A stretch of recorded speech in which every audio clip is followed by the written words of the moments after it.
പ്രതികൂല സാഹചര്യങ്ങളെ തരണം ചെയ്ത് ആകാശം കീഴടക്കാൻ ഒരുങ്ങി റംസാന. ആലുവ സ്വദേശികളായ ജബ്ബാറിന്റെയും മൈമുനയുടെയും മകൾ റംസാനയ്ക്ക് ഡയറക്ടറേറ്റ് ജനറൽ ഓഫ് സിവിൽ ഏവിയേഷനിൽ നിന്നാണ് കൊമേഴ്ഷ്യൽ പൈലറ്റ് ലൈസൻസ് ലഭിച്ചത്. ആലുവ MLA അൻവർ സാദത്തിന്റെ നേതൃത്വത്തിൽ റംസാനയെ അനുമോദിച്ചു. ഡിഗ്രി 1ാം വർഷ പഠനം ഉപേക്ഷിച്ചാണ് റംസാന പൈലറ്റ് ആകാൻ സൗത്ത് ആഫ്രിക്കയിലേക്ക് പോയത്. പ്രതികൂല കാലാവസ്ഥയിലും സാഹചര്യത്തിലും പഠനം മുന്നോട്ട് കൊണ്ടുപോയി. മൾട്ടി എഞ്ചിൻ അടക്കം വിമാനങ്ങൾ 243 മണിക്കൂർ പറത്തി south African civil aviation certified CPL കരസ്ഥമാക്കി. ഇതിനുശേഷമാണ് വിവിധ പരീക്ഷകളിൽ വിജയിച്ച് ഇന്ത്യൻ കൊമേഴ്സ് പൈലറ്റ് ലൈസൻസ് കരസ്ഥമാക്കിയത്. ആലുവ കീഴ്മാട് മരക്കാട്ടിക്കുഴി ജബ്ബാറിന്റെയും മൈമൂനയുടെയും മകളാണ് റംസാന. ചെയ്യും എന്നുള്ളൊരു ചിന്തയുണ്ടായിരുന്നു. അവളത് കംപ്ലീറ്റ് ചെയ്യോ എത്രത്തോളം ഉണ്ടെന്ന് അറിയില്ലായിരുന്നു. പിന്നെ ഫസ്റ്റ് സോളോ എടുത്തു കഴിഞ്ഞപ്പോൾ എനിക്ക് നല്ല ഉറപ്പായി. അവൾക്കതിൽ നല്ല കോൺഫിഡൻസ് ഉണ്ട്. അവളത് അച്ചീവ് ചെയ്യും എന്നുള്ള ഒരു നല്ല വിശ്വാസം വന്നു. അപ്പോൾ പിന്നെ ഫസ്റ്റ് സോളോയ്ക്കാണ് എനിക്ക് കൂടുതൽ സന്തോഷമായത്. അവളത് ചെയ്ത് തീർക്കും എന്നുള്ള സന്തോഷമായിരുന്നു.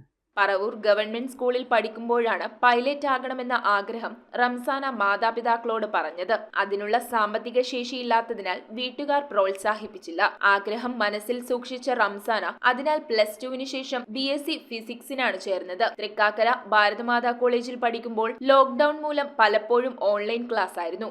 ഇതിനിടയിൽ പൈലറ്റ് പഠനത്തിന് ഇന്ത്യയിലും വിദേശത്തുമുള്ള സാധ്യതകളെക്കുറിച്ച് മനസ്സിലാക്കി അങ്ങനെയാണ് സൗത്ത് ആഫ്രിക്കയിൽ പഠിക്കാൻ തീരുമാനിച്ചത്. ഞാനിപ്പോൾ സൗത്ത് ആഫ്രിക്കയിലേക്ക് പോകുന്നതിന് മുന്നേ ഞാനിവിടെ ഡിഗ്രി ചെയ്തുകൊണ്ടിരിക്കുകയായിരുന്നു. ഡിഗ്രി ഞാനൊരു ഫസ്റ്റ് ഇയർ സ്റ്റുഡൻ്റ് ആയിരുന്നു. ഭാരതമാതാ കോളേജ് തൃക്കാക്കരയിലാണ് ഞാൻ ചെയ്തത്.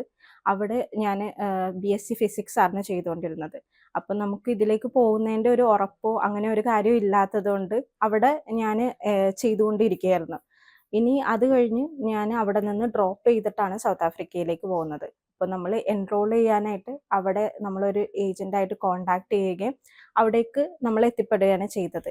പിന്നെ ഫ്ലൈയിങ്ങിനെ പറ്റി പറയുകയാണെന്നുണ്ടെങ്കിൽ ഫ്ലൈയിങ് എക്സ്പീരിയൻസ് എന്ന് പറയുമ്പോൾ വളരെ ഡിഫറെൻ്റ് ആയിട്ടുള്ളൊരു കാര്യമാണ്. നമുക്ക് ആരോടും പറഞ്ഞത് എങ്ങനെ എക്സ്പ്രസ് ചെയ്യണം എന്നറിയില്ല. പക്ഷേ ആദ്യത്തെ എൻ്റെ ഫ്ലൈറ്റ് എന്ന് പറയുന്നത് ഞാനൊരു ഇൻട്രോ ഫ്ലൈറ്റിനാണ് പോയത്. അപ്പോൾ നമ്മളുടെ ആകാശമൊക്കെ ഒന്ന് ചുറ്റി കാണിച്ചിട്ടുള്ള ഒരു ഫ്ലൈറ്റാണത്. അതിൽ എനിക്ക് ഞങ്ങൾ കുറച്ച് ഡാമിൻ്റെ മുകളിലും അങ്ങനെയൊക്കെ ആയിട്ട് ഫ്ലൈ ചെയ്യുകയൊക്കെ ചെയ്തത്. അപ്പോൾ അവിടുത്തെ ഒരു എക്സ്പീരിയൻസ് എന്ന് പറയുന്നത് വളരെ ഡിഫറെൻ്റ് ആണ്. പൊതുവെ ഇവിടെ പഠന ചിലവ് കുറവാണ്. 2021 പഠിക്കാൻ പോയ റംസാനയ്ക്ക് 2023 ഡിസംബറിലാണ് South African civil aviation certified commercial pilot licence ലഭിച്ചത്. എന്നാൽ ഇന്ത്യൻ രജിസ്ട്രേഷൻ വിമാനം പറത്താൻ ഇന്ത്യൻ ലൈസൻസ് വേണം. ഇതിനായി അമൃത്സറിൽ 4 ദിവസത്തെ പരിശീലനം നടത്തി ലൈസൻസിനായി പരീക്ഷകൾ എഴുതി. തുടർന്ന് കഴിഞ്ഞ മാസമാണ് അതിനുള്ള ലൈസൻസ് ലഭിച്ചത്. ഇനി പാസഞ്ചർ വിമാനം പറത്താനുള്ള ചുവടുവെപ്പിലാണ് റംസാന. നാടിന് അഭിമാനമായ റംസാനയെ ആലുവ MLA അൻവർ സാദത്തിന്റെ നേതൃത്വത്തിൽ നാട്ടുകാർ അനുമോദിച്ചു. News bureau, Aluva. റിങ്ങുകൾ 1 ഗ്രാമിൽ തുടങ്ങുന്ന മാലകൾ, നെക്ലസുകൾ 9,000 രൂപ മുതൽ ഡയമണ്ട് നെക്ലസുകൾ 1 ലക്ഷം മുതൽ ആരംഭിക്കുന്ന വെഡിംഗ് സെറ്റുകൾ. കൂടാതെ നിങ്ങളുടെ പഴയ സ്വർണത്തിന് ഏറ്റവും ഉയർന്ന മൂല്യവും. Maharaja gold and diamonds